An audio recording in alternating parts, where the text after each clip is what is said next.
বিএনপির মহাসচিব সাহেবকে সাবধান করে দিতে চাই। আজকে বাইতুল মুকাররমের সামনে দাঁড়িয়ে বলছি, বাউলদের উপরে কেউ আক্রমণ করে নাই। যদি মামলা প্রত্যাহার করে না হয়, তাদের সবাইকে গ্রেফতার করে না হয়, এরপরে শনিবারে মানিকগঞ্জ অচল করে দেওয়া হবে। গতকাল আমাদের প্রধান উপদেষ্টা প্রেস সচিব তিনি বলেছেন, বাউলদের উপরে যারা আক্রমণ করেছেন তাদেরকে গ্রেফতার করার নির্দেশ দেওয়া হয়েছে, তাদেরকে গ্রেফতার করার জন্য তৎপরতা চলছে।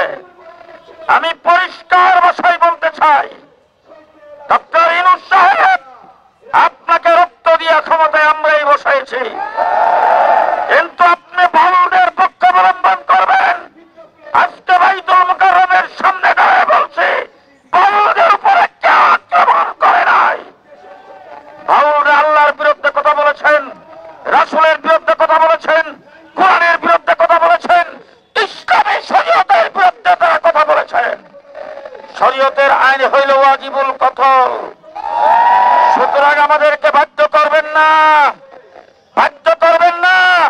আমাদের উলামায়ে কেরাম এবং মানিকগঞ্জের ধর্মপ্রাণ মুসলমানদের বিরুদ্ধে যে মামলাগুলি হয়েছে, অনতি বিলম্বে মামলা প্রত্যাহার করতে হবে।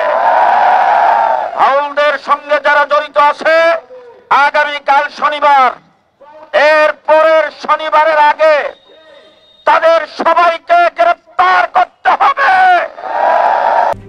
RICL TMX, যুগের পর যুগ স্থাপনা থাকে মজবুত। আপনারা সকলে জেনে রাখুন, আগামীকাল শনিবারে আমরা সেখানে হেফাজতে ইসলাম মানিকগঞ্জ জেলার পক্ষ থেকে সমাবেশ ঘোষণা করা হয়েছিল। প্রশাসন বলছেন তারা অ্যাকশনে যাবেন, মামলা প্রত্যাহার করবেন, এই জন্য সেখানে ডেট পিছানো হয়েছে। আগামী শনিবারের পরের শনিবারের আগে যদি মামলা প্রত্যাহার করে না হয়, তাদের সবাইকে গ্রেফতার করে না হয়, এরপরে শনিবারে মানিকগঞ্জ অচল করে দেওয়া হবে। আমি প্রশাসনের ভাইদেরকে বলতে চাই, যারা আজকে তাদের পক্ষ অবলম্বন করবেন, কেন্দ্রীয়ভাবে আমরা কোনো বিক্ষোভ দিবস ঘোষণা করি নাই। আজকে প্রথম জুন হেফাজতে ইসলামী আয়োজন করেছেন, কিন্তু দেখেন মসজিদ থেকে মানুষগুলি মিছিল সহকারে আসছেন।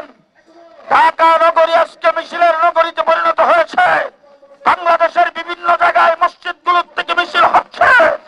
আমরা বাংলাদেশে যদি তাদের তৎপরতা বন্ধ করা না হয়, তাদেরকে যদি গ্রেফতার করে সর্বোচ্চ শাস্তির ব্যবস্থা করা না হয়, সারা বাংলাদেশের প্রত্যেকটি মসজিদ থেকে মিছিল বের হবে।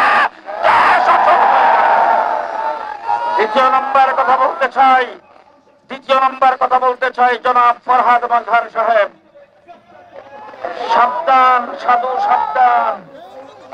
আপনি সাহিত্যিক, আপনি তথাকথিত বুদ্ধিজীবী, আপনি এক লাইনে ঘোরাফেরা করে আপনার সাহিত্যিকতা প্রকাশ করেছেন, 100 বার করেন, কিন্তু ধর্মীয় বিষয়ে আপনি সম্পূর্ণ মূর্খ, আপনি সম্পূর্ণ জাহেল।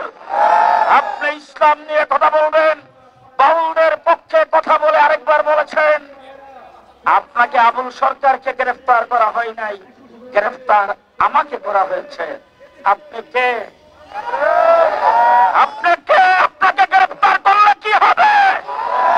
যদি আপনি বাউলদের পক্ষ অবলম্বন থেকে যদি বিরত না হন, তওবা না করেন, যদি আপনি দুঃখ প্রকাশ না করেন, জাতির সামনে যদি ক্ষমা না চান, আমরা দাবি করব আপনাকেও গ্রেফতার করতে হবে, আপনাকেও গ্রেফতার করতে হবে।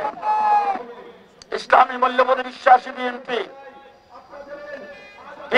মহাসচিব সাহেবকে সাবধান করে দিতে চাই।